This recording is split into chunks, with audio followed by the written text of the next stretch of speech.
Coucou, bonjour, bonsoir, ça dépend du temps où vous Orlando. Bisous vraiment dans la grande découverte TV. Vous s'abonner, vous liker, vous partager. Vraiment, merci na baboni na bisous c'est à la grande découverte TV. Torno lo banon mona Lima Rachidi, vraiment. Moto moko bien ou à partager ka à like ka yé vraiment azalaka wana pour na ba conseil tout ça la boy tout ça voilà na moni très en cours ya yo pe yangwana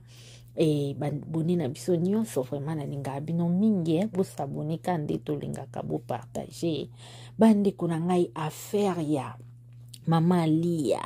bande kuna nga to moni mama Lia feti ki zongi bande kuna nga ezalaki nde somo Didi Stone kuna ye vraiment moi no yo vraiment moi na oya longola ka mama na bango stress bande konanga tala ninga zobina na mama ekeye zongi esalaka bien soki oza boy na mwana na oboza ba camarade na mwana na yo masolo bozo beta na mwana na yo okomisi mwana na lokola camarade na yo bande konanga esalaka bien. Pourquoi? Parce que koza na ba souci moko bolo koza na ba stress moko boy ka mwana wana mutako ya ko consoler yo e mwana wana ozuye lokwa camarade na yo ya koyeba ndenge nini na kobomba secret ya mama na nga akozala wana te po akikopanza secret mama na ye akeko livrer mama na ye pas n'importe qui mwana wana ye wana akoproteger ya omba mama to linga bana biso tango boti mwana azala ya mobali to ya mwasi linga vraiment na motema na okomisa moninga na yo soko zana ba problème moko grave ye wana mutako sunga o ye wana mutako soutenir yo vraiment komona Didi Stone ndenga soutenir mama na bango esala nga esengo bandeko nanga sans ba délire ou bien makambo ezo leka bien sûr eza mambo ezo sala biso pasi komona Koffi Olomide na famille na ye ndenge mambo ezo kende ezo sala pasi makasi mais esengo eza kaka komona Didi Stone ndenga soutenir mama na ye bandeko nanga eza na bana mususu ya basi omona eboye mama zana ba problème azana ekuna tazani sans foutiste aosa makam na ye etali ya sala vie na nga pe o vie nanga eza na bani belé bazana bazaka na bango sans foutiste tant mama zana problème tant papa zana problème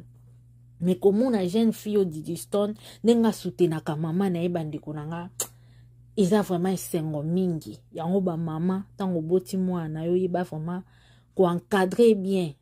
yeba ko linga ye pour que ye pa linga yo yeba ko za na ye gentil yeba ko solola kana ye komise camarade na yo komise muninga na obandiko nanga ekosala o bien un jour kaka mwana na mutako sunga yo mutalibanda ko sunga yo aya conseiller yo aya conseiller yo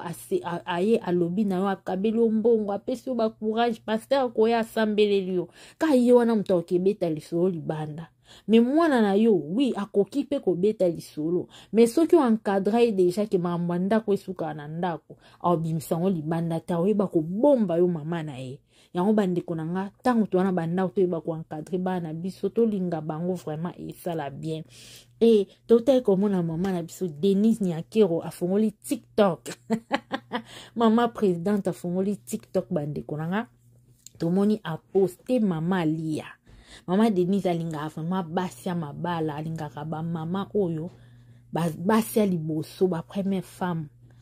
mama Denise a soutenir bango ba femme forte mama na soutenir bango bandeko nanga tomoni nenga poster botala ba photo ke zongi mama Denise a poster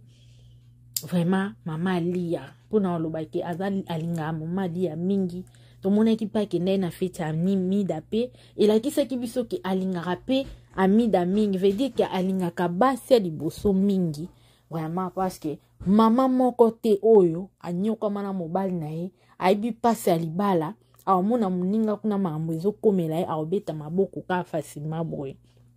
ba mama na baza mingi te vraiment kozana ba mama o ba réfléchissaka bien atali makambo nenge ekende mwasi o nenga souffrir boy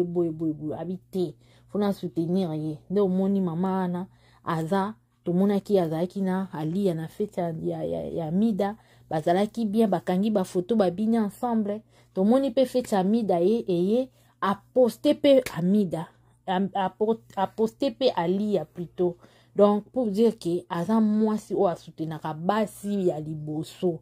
aza asoutenaka ba deuxième femme te parce que mwasi aza mwasi ayebi pasi ya libala ayebi pasi wana ndenge esalaka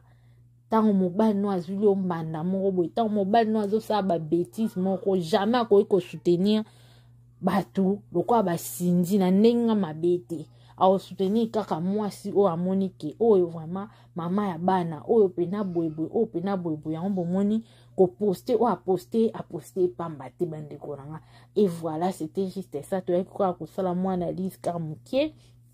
mpona mama na biso alia aza vraiment femme forte santé eza malamu malgré baproblème parce que moto moko te moto mosusu eza moto mosusu omoni boye me na kati na ye oyebi ndenge osouffrir te mais komona ye boye santé eza bien en tout cas ezosala biso bien et puis mwana na ye Didiston aza tout le temps pembeni na mama ezosala biso bien. Et voilà, bosabone bolike bopartage bisous bye tomonani mbala nsima.